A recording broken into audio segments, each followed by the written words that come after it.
सास का कायाकल्प। राधा को अपनी सास से बहुत प्यार था। मम्मी जी, आपकी साड़ी कितनी प्यारी लग रही है। काश मैं भी आपके जैसी साड़ी पहन पाती। अरे बेटा, हमारे जमाने में तो साड़ी ही चलती थी। तू क्या करेगी साड़ी पहनकर? दिन भर भागा दौड़ी करती है। साड़ी कंफर्टेबल नहीं फील कराएगी। तू तो ऐसे ही जचती है बेटा। राधा सास को लेकर घूमने जाती, सैर करती और उनसे खूब बातें किया करती थी। एक दिन, अरे राधा और माँ सुनो, अब हम लोगों को बम्बई चलना पड़ेगा। मेरी नई नौकरी वहीं लगी है। अरे वाह माँ, कितना मजा आएगा ना। अरे नहीं नहीं, मैं नहीं जाऊंगी। बड़ा शहर, बड़े लोग, मेरा दिल नहीं लगेगा। अरे माँ, मैं हूं ना आपके साथ। और सारा परिवार बड़े शहर में शिफ्ट हो जाता है। एक दिन, राधा, तू भी अब नौकरी में जाने लगी है। मैं तो बोर हो जाती हूँ। सोच रही हूँ आसपास की औरतों से दोस्ती कर लूँ।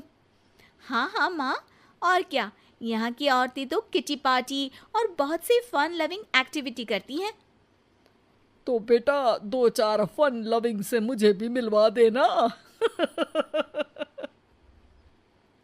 बहू सास के साथ बाहर निकलती है तो देखती है कि सास की उम्र की जो औरतें टहल रही हैं, उनका पहनावा ओढ़ावा सास से बिल्कुल अलग है।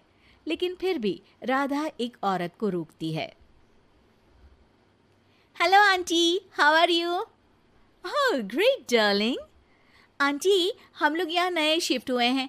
ये मेरी मम्मी है। क्या ये कल से आप लोगों को ज्वाइन कर सकती हैं? वो औरत सास की तरफ बड़ी ही अजीब नज़रों से देखती है, फिर कहती है, अब ठीक है, कल से भेज देना। सास समझ जाती है कि उस औरत को वो ठीक नहीं लगी, लेकिन फिर भी वो कुछ नहीं बोलती। अगले दिन, अरे माँ, अच्छी सी साड़ी पहनकर तैयार होकर जाइए। आपको आपकी दोस्तों के पास जाना है ना। और नहीं नहीं, मैं सोच रही हूँ घर पर बैठकर टीवी देखूं। वैसे भी रामायण का नया एपिसोड आएगा। नहीं माँ, आप जाओ ना, लोगों से मिलो, बात करो, अच्छा लगेगा। ना चाहते हुए भी सास उन लोगों के पास जाती है, लेकिन सभी सास से बुरा व्यवहार करते हैं। सास मुंह लटकाकर घर आ जाती है। बहू समझ जाती है कि सास को कुछ हुआ है। वो रोज सास को पार्क में भेजती, लेकिन सास रोज मुंह लटकाकर वापस आ जाती। क्या हुआ माँ, आप बाहर जाकर खुश नहीं होती हैं? अरे बेटा, खुश तो हूँ लेकिन लेकिन क्या माँ, आपको तो लोगों से मिलना, बातें करना अच्छा लगता था। मैं देख रही हूँ कि आजकल आप बाहर से आती हैं तो परेशान सी दिखती हैं। सास कुछ नहीं कहती, अपने कमरे में चली जाती है। अगले दिन राधा चुपके से सास के पीछे पार्क में जाती है। हेलो, कैसे हैं आप लोग? एक औरत मुंह बनाकर साइड हो जाती है। सभी एक दूसरे से बात करती हैं, लेकिन राधा की सास साइड में चुपचाप अकेली बैठी रहती हैं। राधा घर आती है और सास के वापस आने का इंतजार करती है। सास मुंह लटकाकर घर आती है। अरे मम्मी जी, तब से इंतजार कर रही हूँ, जल्दी तैयार हो जाइए, मार्केट जाना है। राधा सास को लेकर बाजार जाती है और उन्हें कुछ मॉडर्न कपड़े दिलाती है। अगले दिन सास उन कपड़ों को पहनकर पार्क में जाती है। Oh my God, you are looking gorgeous. Beautiful top, कहाँ से लिया? हे, मेरे घर में कल किटी है, तुम जरूर आना। अजीब औरतें हो तुम लोग। मैं रोज आती थी, तब तो तुम लोग सीधे मुंह बात भी नहीं करती थी। आज इन कपड़ों को देखकर तुम मुझे घर बुला रही हो। लेकिन सुनो, अब मुझे तुम लोगों से कोई बात नहीं करनी और ना ही दोस्ती करनी है। अरे तुम तो बुरा मान गई।